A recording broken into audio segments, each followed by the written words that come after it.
नमस्कार व्यूअर्स। तो आज हम लोग हाइड्रोजन्स जो फर्स्ट ईयर का सेकंड पार्ट का सेकंड चैप्टर है वो स्टार्ट करेंगे। और इसके पहले की सीरीज़ में ऑक्सीडेशन नंबर्स, रेडॉक्स रिएक्शंस के संबंध में सारे टॉपिक कवर हो चुके हैं। ठीक है, तो आज जो हाइड्रोजन का टॉपिक है वो उसका पहला पार्ट है ये। और आज के इस पार्ट में क्या कवर करने वाले हैं हम, हाइड्रोजन का जो अकरेंस है, उपलब्धता कहाँ है नेचर में, वो आज देखेंगे। और इसका आवर्त सारणी में स्थान कहाँ रखा जाता है पीरियोडिक टेबल के अंदर, वो देखेंगे। और कुछ हाइड्रोजन की स्पेसिफिक प्रॉपर्टीज़ क्या हैं वो देखेंगे। ठीक है, तो लेट वी स्टार्ट। अब उपलब्धता में देखो क्या है, कहाँ कहाँ मिलता है हमें हाइड्रोजन। ठीक है, तो अगर हम वायुमंडल की बात करें, पृथ्वी पर वायुमंडल की बात करें, तो पृथ्वी के वायुमंडल का 10⁻6 वॉल्यूम जो है, 10⁻6 वॉल्यूम में से लगभग एक आयतन जो है, एक पार्ट जो है वो हाइड्रोजन का होता है। ठीक, अगर ब्रह्मांड की पूरी यूनिवर्स की अगर हम बात करें तो उसमें मैक्सिमम मात्रा में पाया जाने वाला जो एलिमेंट है वो है हाइड्रोजन। पूरे ब्रह्मांड में, मतलब पूरी गैलेक्सी की अगर हम बात कर रहे हैं तो उसमें सबसे ज़्यादा मात्रा में पाया जाने वाला तत्व हाइड्रोजन। सबसे हल्का तत्व भी यही है, सबसे हल्का तत्व भी है, और सबसे ज़्यादा मात्रा में पाया जाने वाला जो तत्व है वो हाइड्रोजन ही है, 76%। दूसरा सबसे अधिक मात्रा में पाया जाने वाला हीलियम। एवं जो जुपिटर ग्रह है, बृहस्पति ग्रह, उसके जो उसका कोर है, ये भी सस्पेक्ट किया जाता है कि जो उसका कोर है वो ठोस हाइड्रोजन से मिलकर बना है, ठोस हाइड्रोजन से मिलकर बना है। क्योंकि जो ठोस हाइड्रोजन होता है वो धातु की तरह व्यवहार करता है। ठोस हाइड्रोजन जो है वो लगभग धातु की तरह व्यवहार करता है। तो ऐसा माना जाता है कि जो जुपिटर प्लैनेट है उसका जो कोर है वो हाइड्रोजन से ही मिलकर बना हुआ है। ठीक है, और पृथ्वी पर अगर हम बात करते हैं तो सबसे ज़्यादा मात्रा में जो पाया जाने वाला तत्व यौगिक है वो है जल। 3/4 पार्ट ऑफ द टोटल अर्थ आप कह सकते हैं। तो हमारा 3 स्फीयर है, 3 मंडल है, जल मंडल, वायुमंडल और स्थल मंडल। उसमें सबसे अधिक जो कवर्ड पार्ट है वो आपका जल मंडल, 3/4 पार्ट जो है लगभग पानी से घिरा पड़ा है। और उसमें भी जो हाइड्रोजन की उपलब्धता है वो आयतन के हिसाब से अगर हम देखें तो रेशियो 2:1 का आता है। और उस पानी के लिए अगर हम हाइड्रोजन का आयतनात्मक परसेंटेज देखें तो 66.67 आएगा बाई वॉल्यूम, और बाई वेट अगर हम देखें तो 11.11% है। ठीक, पृथ्वी पर यौगिकों के रूप में देखें तो ढेर सारे यौगिक हैं। अमोनिया है, हाइड्रोकार्बन्स हैं, H2S गैस, फॉस्फीन, फास्फोरस डाइहाइड्राइड, और सबसे ज़्यादा मात्रा में पाए जाने वाला जो कार्बनिक यौगिक है वो है कार्बोहाइड्रेट। और उसमें भी कार्बन के अलावा सबसे अधिक मात्रा में जो तत्व पाया जाता है वो है हाइड्रोजन।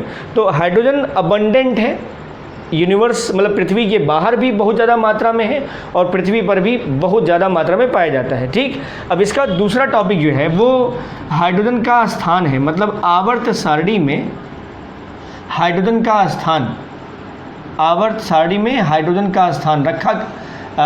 इसके स्थान, इसका जो प्लेस है पीरियोडिक टेबल में, उसमें भी थोड़ी सी विरोधाभास है। वो विरोधाभास हाइड्रोजन के विशिष्ट गुण के कारण है। तो इसमें 2 संभावनाएं हैं। एक तो हाइड्रोजन को गुणों के आधार पर फर्स्ट ए के तत्वों के साथ भी रखा जाता है, और जो पी ब्लॉक का 7th ए है, या इसको 17th ग्रुप कह सकते हैं, हैलोजन्स, उनके साथ भी रखा जाता है। ठीक है, तो ये फर्स्ट ए कौन है, ये है क्षार धातुएं। इसमें हाइड्रोजन जो पहला आवर्त है, पहला आवर्त जिसे हम कहते हैं अति लघु आवर्त, जिसमें सिर्फ 2 एलिमेंट है। पहले आवर्त में सिर्फ 2 एलिमेंट है, हाइड्रोजन और हीलियम। तो उसमें पहला एलिमेंट क्या है, हाइड्रोजन। इधर lithium, sodium, potassium, rubidium, caesium और ये फ्रेंसियम। तो 3, 11, 19, 37, 55 और ये 87। ठीक है, और इसकी प्रॉपर्टी से मैच करता है, इसलिए यहाँ भी रखा जाता है। और दूसरा स्थान जो है वो हैलोजन्स जो है उनके साथ भी रखा जाता है। देखो जरा कैसे, यहाँ भी हाइड्रोजन है, एटॉमिक नंबर तो वही है। प्रॉपर्टीज़ में यहाँ आ जाओ, फ्लोरीन, क्लोरीन, ब्रोमीन, आयोडीन और एस्टाटिन। ठीक बेटा, ये 9, 17, 35, 53, 85।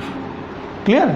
तो हाइड्रोजन को फर्स्ट ए समूह के साथ भी रखा जाता है और सेकेंड ए समूह के साथ भी रखा जाता है। ये दो स्थानों पर, कोई और तत्व दो स्थानों पर पीरियोडिक टेबल में नहीं रखा जाता, लेकिन क्योंकि इसका गुण इन तत्वों के साथ भी मैच करता है और इन तत्वों के साथ भी एक एनालॉजी शो करता है, मैचिंग शो करता है, इसीलिए फर्स्ट ए के साथ भी रखा जा सकता है और सेवन्थ ए के साथ भी रखा जा सकता है।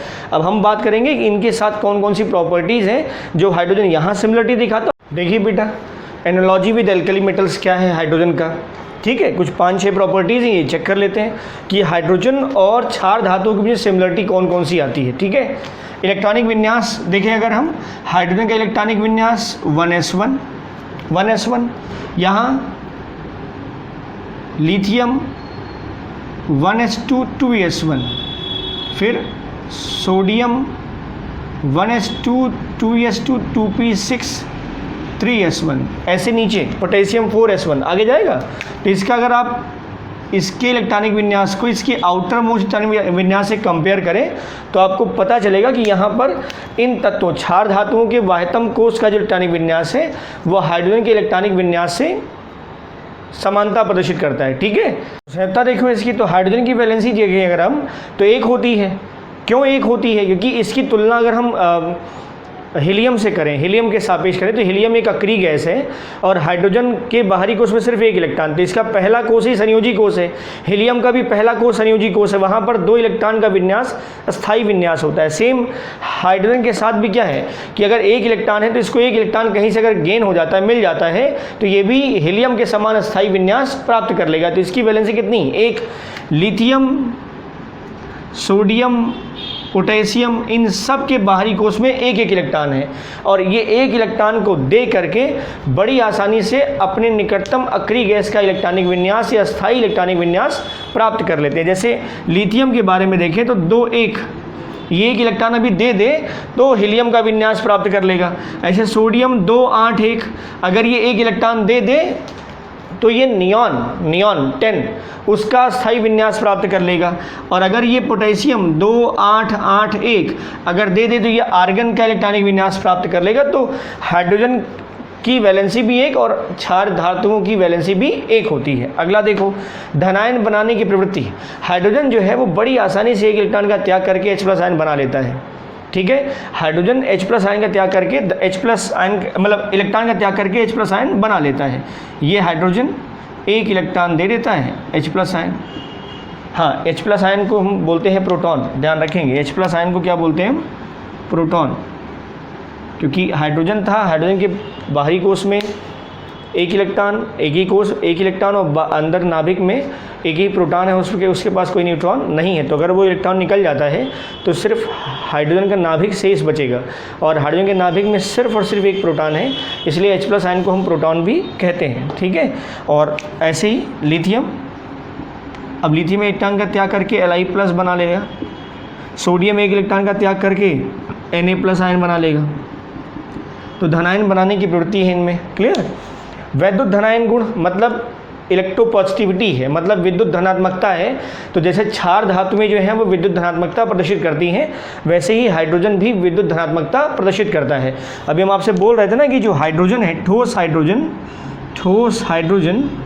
ये धात्विक गुण दर्शाता है। ठोस हाइड्रोजन जो है बेटा वो धात्विक गुण दर्शाता है और उसमें इलेक्ट्रॉन त्यागने की प्रबल प्रवृत्ति पाई जाती है। वैसे ही क्षार धातुओं में भी इलेक्ट्रॉन त्यागने की प्रबल प्रवृत्ति पाई जाती है, अर्थात वो भी इलेक्ट्रोपॉजिटिव कैरेक्टर। बारे में देखो, इलेक्ट्रोलिसिस करा दें अगर हम, तो हाइड्रोजन युक्त यौगिकों का या वैतअपघट्ट, हाइड्रोजन युक्त वैतअपघट्ट जैसे पानी, आसुत जल नहीं, आसुत जल में अगर आप अम्ल, क्षार या लवण मिला दें तब, ठीक है बेटा, या अम्ल ले लीजिए, HCl ले लीजिए, H2SO4 ले लीजिए, अगर इसका हम वैतअपघटन कराते हैं तो वहाँ पर H+ आयन मिलेगा। ठीक है, और अगर ये H+ आयन, जैसे मान लीजिए ये H+ आयन, तो ये H+ आयन कैथोड पर जाएगा, क्योंकि कैथोड वैतअपघटन में माइनस होता है और कैथोड पर अपचयन होता है। तो H+ आयन कैथोड पर जाकर के इलेक्ट्रॉन ग्रहण करता है, मतलब उसे इलेक्ट्रॉन मिलेगा कैथोड पर और H2 गैस के रूप में ये लिबरेट करेगा। तो इलेक्ट्रॉन ग्रहण करना कहलाता है अपचयन, इलेक्ट्रॉन ग्रहण करना कहलाता है अपचयन। तो H+ आयन सेम अगर देखें आप, जैसे Li+, अगर इसका इलेक्ट्रोलिसिस हो तो ये भी कैथोड पे ही जाता है और धातु के रूप में अपचयित हो जाता है, तो ये भी अपचयन है, ये भी अपचयन है बेटा। ठीक, अगर आप गलित अवस्था में सोडियम क्लोराइड लिए हों तो वहाँ देखें तो सोडियम जो है वो जाकर के अपचयित होगा कहाँ, कैथोड पर। तो ये सारे रिएक्शंस कहाँ हो रहे हैं, कैथोड पर। तो कैथोड पर अपचयन होता है, तो कैथोड पर अपचयन, तो जैसे क्षार धातुएं या क्षार धातुओं के धनायन कैथोड पर जाकर के अपचयित होते हैं, वैसे ही H+ आयन भी कैथोड पर जाकर के H2 गैस के रूप में अपचयित हो जाता है। तो सिमिलरिटी है प्रॉपर्टीज़ में, अपचायक गुण। क्षार धातुएं कई धातु ऑक्साइडों को अपचयित कर देते हैं, क्षार धातु में कई धातु ऑक्साइडों को अपचयित। अब अपचायक गुण है, ध्यान रखिएगा, अपचायक गुण मतलब स्वयं का ऑक्सीकरण होगा, दूसरे पदार्थ का अपचयन होगा। स्वयं का क्या होगा बेटा, ऑक्सीकरण, और दूसरे पदार्थ का अपचयन, इसीलिए जिसका ऑक्सीकरण होता है वो अपचायक कहलाता है। तो ये रिडक्टेंट है, तो हाइड्रोजन जो है वो अपचायक की तरह कार्य करता है। कैसे, देखो, जैसे ये है क्यूप्रिक ऑक्साइड, अगर हाइड्रोजन ले लिया जाए तो हाइड्रोजन जो है इसको बड़ी आसानी से कॉपर के रूप में अपचयित कर देता है, ये कॉपर के रूप में अपचयित कर देगा। अब देखो यहाँ अगर आप क्यूप्रिक ऑक्साइड में देखें तो ये +2 ऑक्सीडेशन स्टेट है और यहाँ क्या है, 0। तो +2 से 0 क्या हुआ है, ऑक्सीकरण। क्या हुआ बेटा, ऑक्सीकरण। और यहाँ 0 है, 0 से +1 हाइड्रोजन है ना, तो +1, तो यहाँ क्या हुआ है, 0 से +1। ये जो हुआ है ये है अपचयन, +2 से 0 अपचयन, और ये हुआ है ऑक्सीकरण। ठीक, अब जिसका ऑक्सीकरण वो क्या है, अपचायक। तो ये अपचायक किसके लिए, इसके लिए, तो ये अपचायक का कार्य करता है। हाइड्रोजन क्या करता है, अपचायक का कार्य करता है। सेम क्षार धातुएं भी अपचायक का कार्य करती हैं, तो क्षार धातुएं भी अपचायक का कार्य करती हैं, हाइड्रोजन भी अपचायक का कार्य करता है। तो ये प्रॉपर्टीज़ हैं जो कि एनालॉजी दिखाती हैं या समानता दिखाती है किससे, एल्कली मेटल से, क्षार धातुओं से, S ब्लॉक फर्स्ट A के एलिमेंट से। अब अगला पार्ट देखो इसका, अब अगला देखो बेटा, हैलोजनों से समानताएं। तो इसमें भी कुछ प्रॉपर्टीज़ हैं जो सिमिलरिटी शो करेंगे हैलोजन से। इलेक्ट्रॉनिक विन्यास, वहाँ भी इलेक्ट्रॉनिक विन्यास है, यहाँ भी इलेक्ट्रॉनिक विन्यास है, लेकिन इसके साथ कुछ पैटर्न जो है वो चेंज है। देखो जरा यहाँ क्या है, हाइड्रोजन 1s1। अब इसको किस आधार पे एक्सप्लेन कर रहे हैं, यहाँ अष्टक पूरा करने के लिए कितने चाहिए इलेक्ट्रॉन, सिर्फ एक, सेम यही कॉन्सेप्ट यहाँ भी लगा रहे हैं। फ्लोरीन में देखो 9 था, 1s2, 2s2, 2p5, कितने इलेक्ट्रॉन चाहिए। जैसे वहाँ जो हमने देखा था वो NS1 का केस था, मतलब आउटर मोस्ट जो इलेक्ट्रॉनिक विन्यास है वो सबका सेम है, NS1, 1s1, 2s1, 3s1, 4s1। उस आधार पर क्षार धातुओं के साथ समानता दर्शाई गई थी हाइड्रोजन की। अब यहाँ पर अष्टक पूरा करने के लिए कितने इलेक्ट्रॉन चाहिए, इस आधार पर अब समानता दर्शा रहे हैं। और जैसे फ्लोरीन अष्टक पूरा करने में सिर्फ एक इलेक्ट्रॉन, हाइड्रोजन को भी अपना अष्टक पूरा करने में सिर्फ एक electron. Chlorine 17, 1s2, 2s2, 2p6, 3s2, 3p5, यहाँ पर भी अष्टक पूरा करने में कितने चाहिए बेटा, एक इलेक्ट्रॉन। तो हैलोजन्स को भी अपना अष्टक पूरा करने के लिए एक इलेक्ट्रॉन चाहिए। उसी प्रकार हाइड्रोजन को भी अपना अष्टक पूरा करने के लिए अपने वाह्यतम कोश में 2 इलेक्ट्रॉन रखने के लिए 1 इलेक्ट्रॉन की आवश्यकता पड़ती है। आधात्विक गुण, हाइड्रोजन हैलोजन सब के सब ये नॉन कंडक्टर्स हैं, कुचालक हैं, या कह सकते हैं आधात्विक गुण। जैसे धात्विक गुण क्या है, धात्विक में सबसे मेन प्रॉपर्टी आती है कि वो इलेक्ट्रोपॉजिटिव होते हैं, इलेक्ट्रॉन देते हैं, और साथ में जितनी धातुएं हैं सब विद्युत सुचालक होती हैं, उष्मा और वैद्युत दोनों के सुचालक होते हैं। हाइड्रोजन जो है हैलोजनों के समान उष्मा और वैद्युत का सुचालक होता है। हैलोजन भी उष्मा और वैद्युत के सुचालक होते हैं, हाइड्रोजन भी वैद्युत और उष्मा के सुचालक होते हैं। तो हाइड्रोजन वैद्युत और उष्मा का, वैद्युत व उष्मा का कुचालक होता है, कुचालक, non conductors for current as well as heat. ठीक है, हाइड्रोजन भी और हैलोजन्स भी। अगला आओ भौतिक अवस्था देखो। अब हाइड्रोजन को अगर आप देखें तो हाइड्रोजन गैस, फ्लोरीन भी क्या है गैस, क्लोरीन भी क्या है गैस। नहीं, ब्रोमीन और आयोडीन के पास मत जाइएगा, ब्रोमीन जो है वो द्रव होता है, आयोडीन ठोस होता है। तो उसका कंपैरिजन नहीं ले रहे हैं, हम रिलेटिव स्टडी उसी के देख रहे हैं जो सिमिलरिटी शो कर रहे हैं। तो हाइड्रोजन जो है वो क्या है, गैस होता है, फ्लोरीन भी गैस होता है और क्लोरीन भी गैस होता है। ठीक बेटा, तो ये एक समानता दिख रही है। परमाणुकता अगर आप देखें तो एटॉमिसिटी मतलब एक अणु के बनने में भाग लेने वाले परमाणुओं की संख्या, किसी पदार्थ के एक अणु के बनने में भाग लेने वाले परमाणुओं की संख्या। तो हाइड्रोजन का एक अणु जब बनता है तो कितने परमाणु भाग लेते हैं, 2, अर्थात हाइड्रोजन क्या बनाता है, H2 बनाता है। वैसे ही हैलोजेंस भी क्या बनाते हैं, F2, Cl2, Br2, I2, मतलब हाइड्रोजन और हैलोजन की परमाणुकता समान है, हाइड्रोजन और हैलोजन की परमाणुकता समान है। F2Cl2 परमाणुकता निकालने का एक फॉर्मूला होता है, ये गामा इक्वल टू Cp/Cv, ये molar heat capacity at constant pressure, molar heat capacity at constant volume, molar heat capacity, ठीक है, मोलर उष्मा धारिता स्थिर दाब पर और मोलर उष्मा धारिता स्थिर आयतन पर, उसी का अनुपात होता है गामा, और यही होती है एटॉमिसिटी। तो हाइड्रोजन और फ्लोरीन, क्लोरीन या हाइड्रोजन और हैलोजन की परमाणुकता समान होती है। हाइड्रोजन भी H2 के रूप में रहता है और हैलोजेंस भी द्विपरमाणु अणु मतलब F2Cl2 Br2 I2 बनाते हैं। ठीक है, द्विपरमाणु अणु। अब आयनन ऊर्जा के बारे में आओ। आयनन ऊर्जा क्या है, आयनन ऊर्जा किसी पदार्थ के या किसी तत्व के एक मोल, किसी तत्व के एक मोल के बारे में अगर हम बात करें या एक एटम के बारे में बात करें तब उसे हम कह देंगे आयनन विभव। क्या बोल देंगे, आयनन विभव। तो अगर किसी पदार्थ के या कोई विलगित गैसीय परमाणु है, उसके बाहरी कोश से एक इलेक्ट्रॉन निकालने के लिए आवश्यक ऊर्जा की मात्रा जो होती है वो कहलाती है आयनन ऊर्जा या आयनन विभव। ठीक, आयनन ऊर्जा या आयनन विभव। आयनन विभव पर एटम होता है और आयनन ऊर्जा जो है वो पर मोल होता है। ठीक है बेटा, तो वही आयनन ऊर्जा कहिए चाहे आयनन विभव के बारे में हम कह रहे हैं। तो किसी विलगित गैसीय परमाणु के बाहरी कोश से एक इलेक्ट्रॉन निकालने के लिए आवश्यक ऊर्जा की मात्रा आयनन ऊर्जा या आयनन विभव कहलाती है।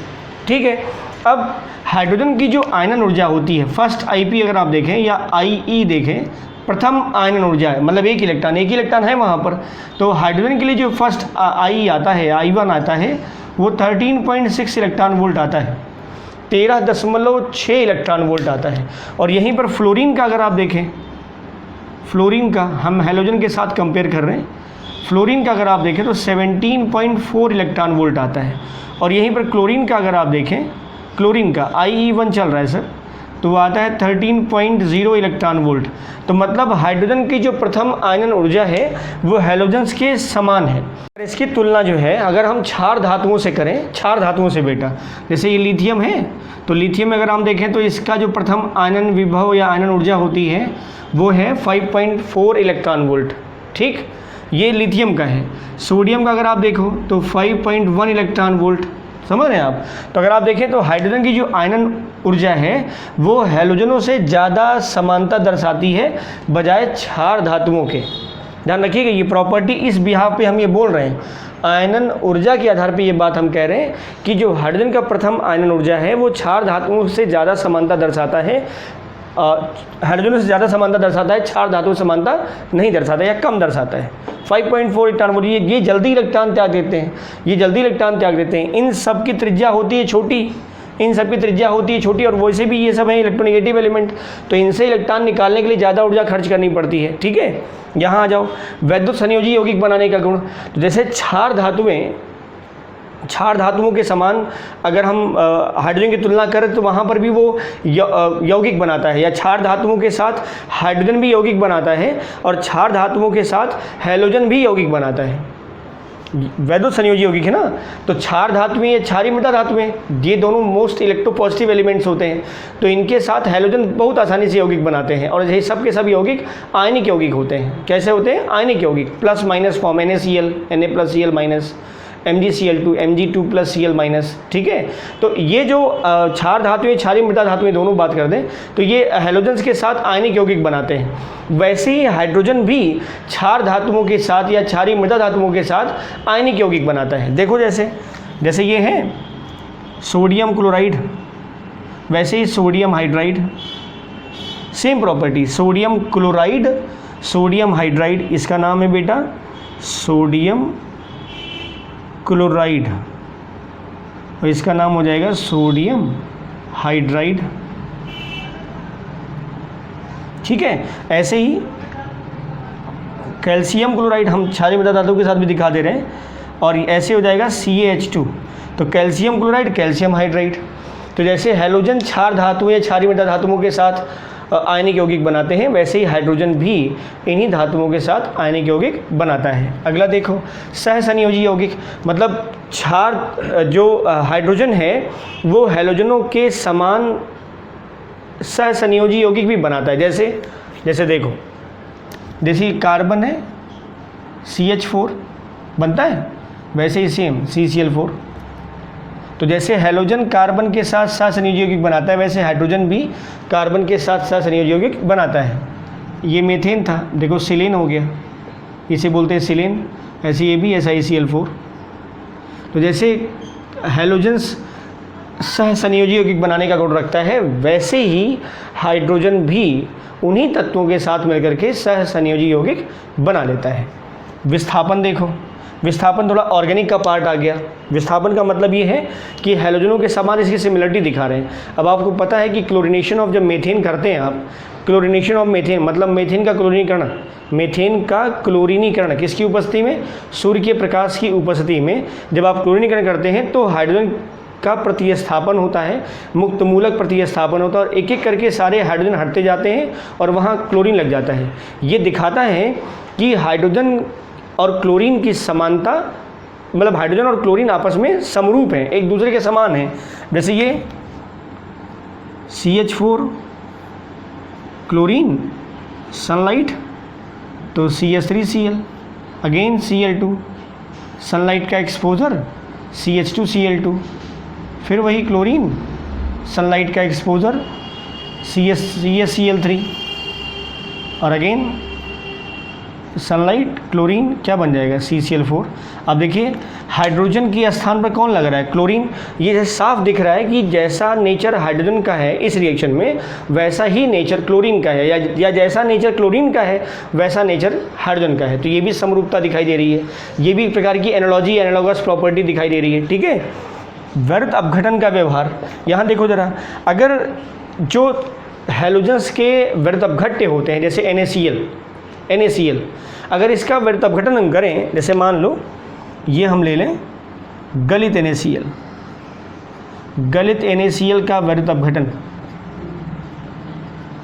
अगर हम ये कराते हैं बेटा, तो NaCl टूटेगा Na+Cl माइनस में, प्लस वाला पार्ट जाएगा कैथोड पर, माइनस वाला जाएगा एनोड पर। तो यहाँ पर एनोड अपक्रिया अगर आप देखें, एनोड पर अपक्रिया, तो यहाँ क्या होगा? एनोड पर ऑक्सीकरण होता है हमेशा, एनोड पर हमेशा क्या होता है? ऑक्सीकरण। तो Cl- जो है वो इलेक्ट्रॉन त्यागेगा और बना देगा क्या? Cl2 gas. तो एनोड पर ऑक्सीकरण होता है और वहाँ पर Cl2 गैस निकलेगी। ठीक है। तो जैसे NaCl रिएक्शन कर रहा है, ऐसे ही अगर हम हाइड्रोजन का जो धातु के साथ यौगिक बना है, आयनिक यौगिक, अगर उसका व्यर्थ अपघटन कराएं, तो जैसे हैलोजन एनोड पर ऑक्सीकृत होकर के गैस के फॉर्म में ऑक्सीकृत हो रहा है, वैसे ही ये, जैसे मान लो ये सोडियम हाइड्राइड, इसका भी व्यर्थ अपघटन कराएं तो मिलेगा क्या? Na+H+, ये जाएगा कैथोड पर, ये जाएगा एनोड पर। तो एनोड पर रिएक्शन होगी, एनोड पर क्या होगा? H- इलेक्ट्रॉन त्यागेगा, बनाएगा H2, और ये क्या है? ऑक्सीकरण, इलेक्ट्रॉन त्यागना। जैसे हैलोजन इलेक्ट्रोलिसिस प्रोसेस में एनोड पर ऑक्सीकृत होकर के गैस के फॉर्म में ऑक्सीडाइज हो रहा है, वैसे ही हाइड्रोजन भी एनोड पर क्या हो रहा है? एनोड पर H- के रूप में, H- से H2 गैस के रूप में ऑक्सीकृत हो रहा है, ये भी गैस है। ठीक है। तो हैलोजन ये सिमिलरिटी शो करते हैं, कह सकते हैं हैलोजनों के समान हाइड्रोजन भी एनालॉजी शो करता है। ठीक है। इसके पीछे का कुछ कारण भी है, और वो है हाइड्रोजन की स्पेसिफिक प्रॉपर्टी। हाइड्रोजन की स्पेसिफिक प्रॉपर्टी वो क्या है देखते हैं। तो अब देखो हाइड्रोजन के विशिष्ट गुण, है ना, स्पेसिफिक प्रॉपर्टी ऑफ हाइड्रोजन। तो उसके साथ अगर आप थोड़ा देखें तो हाइड्रोजन की समानता हम क्षार धातुओं से दिखा रहे थे और हाइड्रोजन की समानता हम हैलोजन के साथ दिखा रहे थे, ठीक है। तो हाइड्रोजन दोनों प्रॉपर्टी, मतलब एक एक्सट्रीम मेटल है, मतलब एक मेटेलिक प्रॉपर्टी है और एक नॉन मेटेलिक प्रॉपर्टी। तो वैसे ही लग रहा है कि हाइड्रोजन जो है वो धातुओं के साथ भी समानता दर्शा रहा है और हाइड्रोजन अधातुओं के साथ भी समानता दर्शा रहा है। तो एक एम्फोटेरिक प्रॉपर्टी हो गई, एक डुअल कैरेक्टर हो गया इसका कि ये H+ भी बना सकता है, H- भी बना सकता है। ये धनायन के रूप में और ऋणायन के रूप में कैथोड पर अपचयित भी हो सकता है और एनोड पर ऑक्सीकृत भी हो सकता है। इसके यौगिक जो है उभयधर्मी प्रकृति दर्शाते हैं। तो ये कुछ स्पेसिफिक प्रॉपर्टी है, वही देखेंगे, ठीक है। देखो क्या क्या है। जैसे हाइड्रोजन के बारे में अगर देखिए, इलेक्ट्रॉनिक विन्यास पहले ले लें तो इसका जो इलेक्ट्रॉनिक विन्यास है वो अर्धपूरित है। पहली बात, अर्धपूरित है, मतलब ये दे भी सकता है इलेक्ट्रॉन और ले भी सकता है। देने के बाद प्रोटॉन के रूप में कन्वर्ट हो जाएगा, तब भी अस्थायी विन्यास इसको मिल जाएगा। हाँ, ये अलग बात है कि प्रोटॉन अकेले नहीं रहेगा, क्योंकि आयंस कभी फ्री स्टेट में नहीं पाए जाते। सॉल्यूशन के अंदर, विलयन के अंदर या गलित अवस्था में ही आयन मुक्त अवस्था में होंगे भी तब जब आप करंट पास करोगे, जब आप धारा पास करोगे तभी आयन जो है वो स्वतंत्र अवस्था में होंगे, अन्यथा आयन स्वतंत्र अवस्था में नहीं होते। तो गैसियस फॉर्म में आयन स्वतंत्र अवस्था में नहीं मिलेंगे। तो हाइड्रोजन के पास अगर देखें तो इसका हाफ फिल्ड अर्धपूरित विन्यास है, हाफ फिल्ड इसका इलेक्ट्रॉनिक विन्यास है इसका, ठीक है, आधा भरा हुआ है, जो दोनों प्रॉपर्टी के मतलब दोनों प्रॉपर्टी शो करने में सक्षम बना देता है इसे। दूसरी प्रॉपर्टी देखो इसकी, हाइड्रोजन धनायन भी बनाता है, ये धनायन तथा ऋणायन दोनों बनाता है, दोनों आयन बनाता है, धनायन भी बनाता है और ऋणायन भी बनाता है। हाइड्रोजन इलेक्ट्रॉन ग्रहण भी कर सकता है, ग्रहण करेगा तो H-, ये है हाइड्राइड आयन बेटा, ठीक। और हाइड्रोजन इलेक्ट्रॉन त्याग करके H+ आयन भी बना सकता है, ये है प्रोटॉन। तो हाइड्रोजन इलेक्ट्रॉन ग्रहण करके H- आयन भी बना लेता है, नेगेटिव, और ये पॉजिटिव आयन इलेक्ट्रॉन त्याग करके, ठीक है। और देखो प्रॉपर्टी में वैद्युत अपघटन की क्रिया में अगर आप देखें, वैद्युत अपघटन की प्रॉपर्टी को लेकर के हम बात करें तो हाइड्रोजन ऐसा तत्व है जो कैथोड पर और एनोड पर दोनों इलेक्ट्रोडों पर काम कर सकता है, अलग अलग अपक्रियाओं में। एक ही वैद्युत अपघटनीय अपक्रिया में नहीं होगा, वो अलग रिएक्शन में होगा, लेकिन दोनों इलेक्ट्रोड पर अपचयित और ऑक्सीकृत हो सकता है। जैसे ये है H+ आयन जो है वो इलेक्ट्रॉन ग्रहण करके H2 गैस बना लेता है, जैसे अभी हम क्षार धातुओं के साथ दिखा रहे थे। और H- आयन के रूप में जैसे अभी हैलाइड आयन देख रहे हैं तो वहाँ पर ये इलेक्ट्रॉन त्याग करके H2 गैस के रूप में ऑक्सीकृत भी हो सकता है। तो यहाँ अपचयन हो रहा है और यहाँ ऑक्सीकरण हो रहा है। तो ये दोनों तरह की प्रॉपर्टी ये शो करता है, दोनों तरह की ये प्रॉपर्टी शो करता है, ठीक है। और देखो, जो हाइड्रोजन का यौगिक है, एक सबसे महत्वपूर्ण यौगिक है और वो है जल। ये उभयधर्मी होता है। जल कैसा होता है? उभयधर्मी होता है। जल उभयधर्मी होता है, जबकि अगर क्षार धातु का जो ऑक्साइड अगर आप लें तो ये क्षारीय है। क्षार धातु का ऑक्साइड कैसा है बेटा? क्षारीय है। और वहीं पर हैलोजन का ऑक्साइड अगर आप ले लें तो ये अम्लीय है और ये प्रबलतम अम्लीय ऑक्साइड है, ये प्रबलतम अम्लीय ऑक्साइड है, ठीक है। तो क्षार धातुओं का जो ऑक्साइड है वो क्षारीय है और हैलोजनों का जो ऑक्साइड है वो अम्लीय है। जबकि हाइड्रोजन का जो ऑक्साइड है मतलब H2O, this is hydrogen oxide. ये जैसे सोडियम ऑक्साइड, क्लोरीन ऑक्साइड, वैसे हाइड्रोजन ऑक्साइड। तो जो हाइड्रोजन ऑक्साइड है ये उभयधर्मी है, मतलब ये अम्ल भी है और क्षार भी है। H+ दे भी सकता है और H+ ले भी सकता है, ठीक है। या H+ दे सकता है तो विलयन में OH- भी दे सकता है। तो एम्फोटेरिक प्रॉपर्टी शो करता है पानी, ठीक है। और अगर आप देखें तो जो हाइड्रोजन के यौगिक हैं वो क्षार धातुओं के यौगिकों और हैलोजनों की यौगिकों से पूर्णतया भिन्न है। कुछ प्रॉपर्टी मैच करती है, अदरवाइज मैक्सिमम चीज़ों में ये क्षार धातुओं के साथ और हैलोजनों के साथ असमानता भी दर्शाते हैं, ठीक है। तो इन पूरे डिस्कशन से हम ये कह सकते हैं कि हाइड्रोजन जो है वो एस ब्लॉक के फर्स्ट में भी रखा जा सकता है और एस ब्लॉक पी ब्लॉक के 7th ए या 17th ग्रुप में भी हैलोजनों के साथ रखा जा सकता है। तो ये आप एक विसंगति है, पीरियोडिक टेबल की एक विसंगति है। और आज की दीर्घाकार आवर्त सारणी में भी हम इस कह सकते हैं ये जो पॉइंट है इसको लेकर के दोष के रूप में इसे देखा जाता है। लेकिन वास्तव में अगर आप देखें तो ये हाइड्रोजन की स्पेशल प्रॉपर्टी है जिसके कारण हाइड्रोजन क्षार धातुओं से भी और हैलोजनों के साथ भी समानता दर्शाता है। ठीक है, तो this is about for this video. तो stay tuned, thank you and thank you for watching.